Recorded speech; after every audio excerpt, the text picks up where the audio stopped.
Study करते हैं about inductive effect. सबसे पहले हम डेफिनेशन देखते हैं। देखो, इंडक्टिव इफेक्ट की डेफिनेशन होती है polarization of sigma bond of by polarization of adjacent sigma bond. Adjacent sigma bond. अब डेफिनेशन से तो आपको कुछ समझ में नहीं आएगा, इसके लिए हमें एक एग्जाम्पल लेना पड़ेगा। तो अब हम इसको एग्जाम्पल की हेल्प से समझते हैं। डेफिनेशन समझ में आई आपको? Polarization of sigma bond by polarization of adjacent sigma bond, ठीक है, या फिर ऐसे भी कह सकते हो कि कॉज्ड बाय, इसके लिए एग्जैक्ट वर्ड होगा कॉज्ड बाय, ठीक है। अब इसको एग्जाम्पल की हेल्प से समझते हैं। देखो, सपोज मैंने यहाँ पे एक ये मोलिक्यूल लिखा है, मैंने कंपाउंड लिखा है, ठीक है। इसके अंदर कैसे होगा, जैसे आपको पता है कि ये क्या है, अगर मैं इसको हाइड्रोजन को ऐसे रिप्रेजेंट करूं तो आपको पता है कि कार्बन की इलेक्ट्रोनेगेटिविटी और Cl की इलेक्ट्रोनेगेटिविटी में डिफरेंस होता है होने की वजह से, या फिर आप ऐसे भी कह सकते हो कि Cl जो होता है, क्लोरीन क्या है, एक हैलोजन है। क्लोरीन हैलोजन होने की वजह से क्या है, मोर इलेक्ट्रोनेगेटिव है।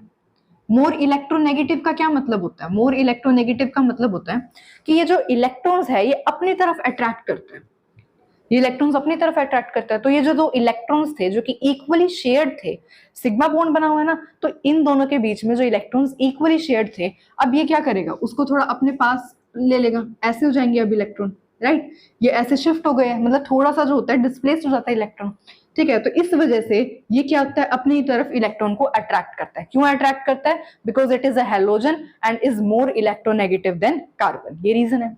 इलेक्ट्रॉन अट्रैक्ट करेगा तो क्लोरीन के ऊपर कौन सा चार्ज आ जाएगा, पार्शियल नेगेटिव चार्ज आ जाएगा, और इसने इलेक्ट्रॉन दिए हैं। अब इलेक्ट्रॉन क्या होता है, electron is the negative species, electron negative होता है। अब ये नेगेटिविटी को दे रहा है तो इसका मतलब क्या है, इसके अंदर क्या आएगा, पॉजिटिविटी आएगी। पॉजिटिविटी भी कैसी, partial positive charge. I hope आपको इतना क्लियर है ना। मैं दोबारा से एक्सप्लेन करती हूँ। ये कोई भी एक कंपाउंड है जिसके अंदर आपको पता है क्लोरीन क्या होता है, एक हैलोजन होता है। हैलोजन क्या होता है, हैलोजन की मोर इलेक्ट्रोनेगेटिविटी होती है।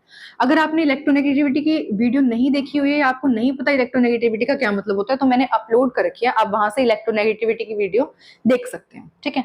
तो क्लोरीन है, हैलोजन है, मोर इलेक्ट्रोनेगेटिव एलिमेंट है, तो क्या करेगा, chlorine will attract these pair of electron towards itself, ठीक है। जैसे वो इलेक्ट्रॉन्स अपनी तरफ अट्रैक्ट करेगा तो it will have a partial negative charge.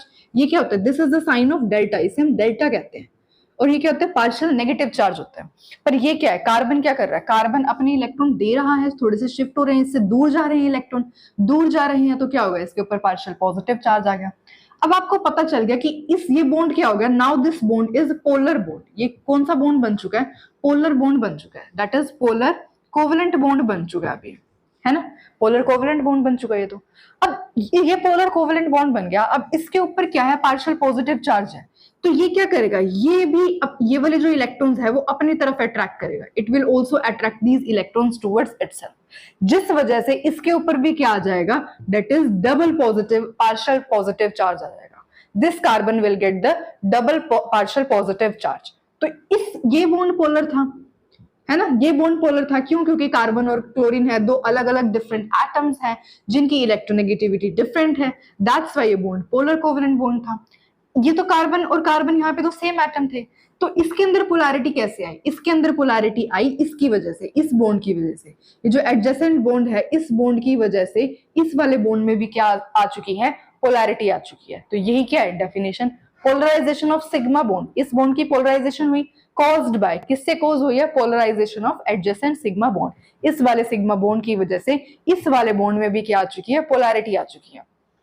अब अगर किसी को पोलैरिटी वर्ड का मतलब नहीं पता, तो पोलैरिटी वर्ड का मतलब होता है सेपरेशन ऑफ चार्जेस, चार्जेस का सेपरेट होना।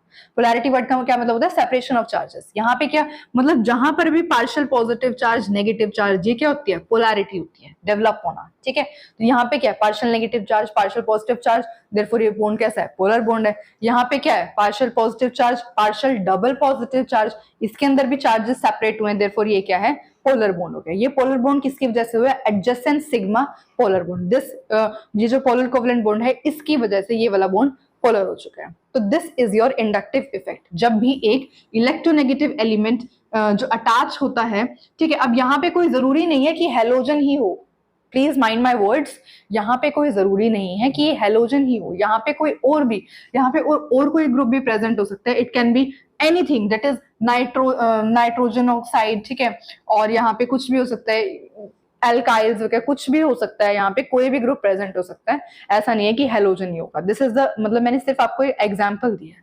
आपको समझ में आया? ठीक है, अगर आपको ये समझ में आया तो अब हम कुछ इंपॉर्टेंट प्रॉपर्टीज लिखते हैं इंडक्टिव इफेक्ट की, ठीक है, जिससे आपको और भी ज्यादा अच्छे से समझ में आएगा।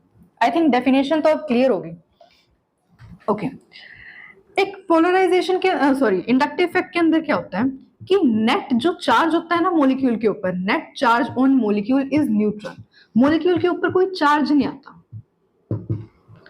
मॉलिक्यूल के ऊपर कोई चार्ज नहीं आता, चार्ज हमेशा न्यूट्रल रहता है इंडक्टिव इफेक्ट। अब जैसे यहाँ पे आपने देखा था CH3 CH2 Cl था, अब यहाँ पे आपने सिर्फ ये एरो शो किया, ये एरो क्या रिप्रेजेंट कर रहा है कि इलेक्ट्रॉन डेंसिटी इस यहाँ राइट डायरेक्शन में मूव हो रही है। ये इलेक्ट्रॉन ऐसे, ये क्या है, ये एरो है, ये क्या रिप्रेजेंट करता है, means electron density towards right direction, ठीक है। तो इस पूरे मॉलिक्यूल के क्या ऊपर कोई चार्ज आया है? हमने ऐसे कहा कि ब्रैकेट लगा के पॉजिटिव या नेगेटिव या पार्शियल, ऐसा कुछ नहीं हुआ। तो therefore net charge on the molecule क्या रहता है, यहाँ पे न्यूट्रल रहता है। अब एक और बात, एक इंपॉर्टेंट पॉइंट क्या है कि it vanishes after 3 carbon atom, it vanishes after 3 carbon atom. 3 carbon atom के बाद वैनिश का मतलब खत्म हो जाता है। कैसे? सपोज मैंने यहाँ पे कुछ इस टाइप का लिखा है, अब ये है X, कोई भी आप इलेक्ट्रोनेगेटिव एलिमेंट कंसीडर करना। इलेक्ट्रोनेगेटिव एलिमेंट है तो क्या करेगा, अपनी तरफ अट्रैक्ट करेगा इसे, ये इसके ऊपर पार्शियल नेगेटिव चार्ज आएगा, इसके ऊपर पार्शियल पॉजिटिव चार्ज आएगा, फिर ये अब सेपरेशन ऑफ चार्ज हो गया, ठीक है, यहाँ पे पार्शियल पॉजिटिव चार्ज आएगा, जिस वजह से ये भी अपनी तरफ इलेक्ट्रॉन को अट्रैक्ट करेगा, तो इसके ऊपर पार्शियल डबल पॉजिटिव चार्ज आएगा। अब इसके ऊपर पार्शियल डबल पॉजिटिव चार्ज आया तो ये भी अपनी तरफ इलेक्ट्रॉन को अट्रैक्ट करेगा, तो इसके ऊपर ट्रिपल पार्शियल पॉजिटिव चार्ज आएगा। बस, अब आप सोच रहे हो कि इस वाले के अंदर भी ऐसा होगा, तो नहीं, बस ये इंडक्टिव इफेक्ट जो होता है इन 3 एटम तक ही मतलब सीमित रहता है, ठीक है। It is only with in the 3 atoms. ये 3 एटम्स के बाद इंडक्टिव इफेक्ट आपको देखने को नहीं मिलेगा, ठीक है। अच्छा, तो this is about the inductive effect. एक और प्रॉपर्टी होती है, एक और प्रॉपर्टी क्या होती है इंडक्टिव इफेक्ट की? Inductive effect is the permanent effect. ये क्या होता है? परमानेंट इफेक्ट होता है। परमानेंट इफेक्ट का क्या मतलब होता है? परमानेंट इफेक्ट का मतलब होता है कि जो इफेक्ट, मतलब ये मॉलिक्यूल इसके अंदर ही कोई ना कोई ऐसा एलिमेंट प्रेजेंट है जिसकी वजह से ये इफेक्ट देखने को मिल रहा है ना। बाहर से तो हम कोई रिएजेंट, बाहर से तो कुछ नहीं आ रहा, हम इसके अंदर कुछ ऐड तो नहीं करवा रहे, कुछ न्यूक्लियोफाइल ऐड करवा रहे हो, कुछ और ऐड करवा रहे हो, नहीं, ये तो कंपाउंड है। कंपाउंड के अंदर ही, ये पूरा कंपाउंड के अंदर ही कुछ ऐसी चीज प्रेजेंट है जिसकी वजह से इंडक्टिव इफेक्ट शो हो रहा है इस कंपाउंड में। समझ में आई बात कि कंपाउंड के अंदर ही कोई ऐसी चीज प्रेजेंट है, हम बाहर से कुछ भी रिएजेंट, कुछ भी ऐसा मॉलिक्यूल ऐड नहीं करवा रहे हैं, ठीक है। तो दैट्स व्हाई इसको हम कहते हैं परमानेंट इफेक्ट, मतलब कंपाउंड के अंदर ही कुछ ऐसी चीज प्रेजेंट होती है जिसकी वजह से ये हमें शो होते हैं। Is it clear? ठीक है। अब ये क्या होता है, एक मोस्ट इंपॉर्टेंट पॉइंट है that is distance dependent. Distance dependent होता है, मतलब कि हम ऐसे कह सकते हैं इन शॉर्ट कि inductive effect is inversely proportional to distance. जितना ज्यादा डिस्टेंस होगा उतना ही कम इंडक्टिव इफेक्ट होगा। नाउ अगर हम देखेंगे ability of a substance, inductive effect जो होता है वो किसके ऊपर रिलेटेड होता है? Ability of a substance to either withdraw, मतलब कि लेना या फिर डोनेट करना इलेक्ट्रॉन टू द कार्बन। कैसे? देखो, 2 टाइप के ग्रुप्स यहाँ पे आपको देखने को मिलते हैं। First one is the electron withdrawing group. इसका क्या मतलब है? Electron withdrawing group. इसका क्या मतलब है? Electron donating group. EDG means electron donating group, ठीक है।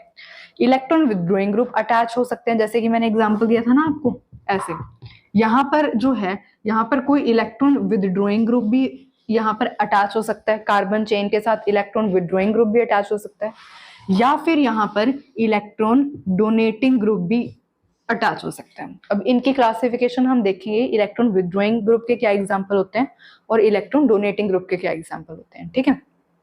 पहले आप ये समझो कि कार्बन चेन के साथ इलेक्ट्रॉन विदड्रॉइंग ग्रुप भी अटैच हो सकता है, इलेक्ट्रॉन डोनेटिंग ग्रुप भी अटैच हो सकता है। अब इलेक्ट्रॉन विदड्रॉइंग ग्रुप क्या, विदड्रॉ का मतलब क्या होता है, इलेक्ट्रॉन को लेना, मतलब कि क्या करता है, इलेक्ट्रॉन को लेता है किससे, कार्बन से, ठीक है, कार्बन से इलेक्ट्रॉन को लेता है, देयरफॉर ये क्या शो करता है, शो माइनस आई इफेक्ट, ठीक है। और इलेक्ट्रॉन डोनेटिंग, डोनेट का मतलब क्या होता है, देना, देयरफॉर ये क्या देता है, कार्बन को इलेक्ट्रॉन देता है, और इसलिए क्या शो करता है, it shows plus I effect.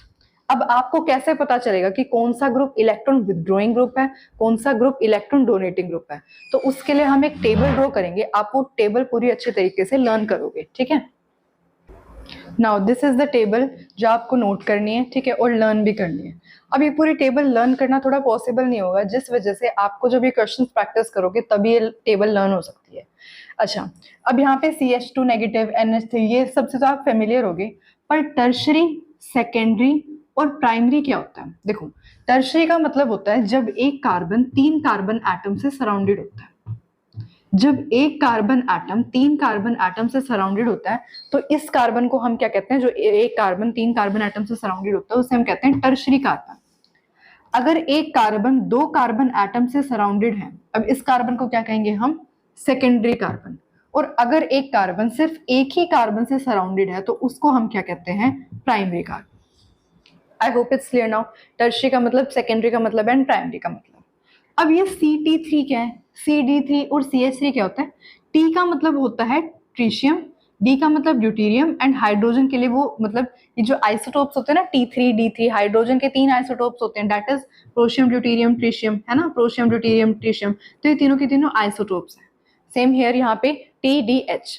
अब जो अगर आप हाइड्रोजन के बारे में बात करोगे तो हाइड्रोजन का कोई इफेक्ट नहीं होता, नो इफेक्ट, हाइड्रोजन कोई इफेक्ट नहीं डालता, किसका, इंडक्टिव इफेक्ट, ये इंडक्टिव इफेक्ट शो नहीं करता, that's why it has the मतलब कैटेगरी वाइज डिक्रीजिंग ऑर्डर सबसे हाइड्रोजन का होता है, in plus I group also and in minus I group also. Minus I group के अंदर भी hydrogen has the last place, ठीक है, बिकॉज इसका नेट इफेक्ट 0 होता है। सिमिलरली यहाँ पे अब आप ये टेबल लर्न कर सकते हो, अगर आप लर्न नहीं करना चाहते तो जितने मैक्सिमम आप क्वेश्चन प्रैक्टिस होगे तो आपको पता लग जाएगा कि अगर किसी के अंदर OR2 ग्रुप प्रेजेंट है, किसी के अंदर फ्लोरीन ग्रुप प्रेजेंट है, तो आपको अगर बताना हो कि -I कौन से ग्रुप का बेस्ट है, तो आप बता सकते हो कि OR2 जो है -I मैक्सिमम शो करता है एज कंपेयर टू फ्लोरीन। अब सपोज आपको इस क्वेश्चन के अंदर ये बताना हो कि इन दोनों कंपाउंड्स में से कौन सा कंपाउंड ज्यादा स्टेबल है, तो देखते हैं कैसे सॉल्व करेंगे। देखो, अब आपने अभी जो टेबल ड्रॉ करी है उसके अंदर आप ये सर्च करोगे कि NO2 कहाँ लाई करता है, NO2 एक -I ग्रुप है या +I ग्रुप है। तो अगर आप देखोगे तो NO2 क्या होता है, NO2 is the -I group, NO2 -I group होता है।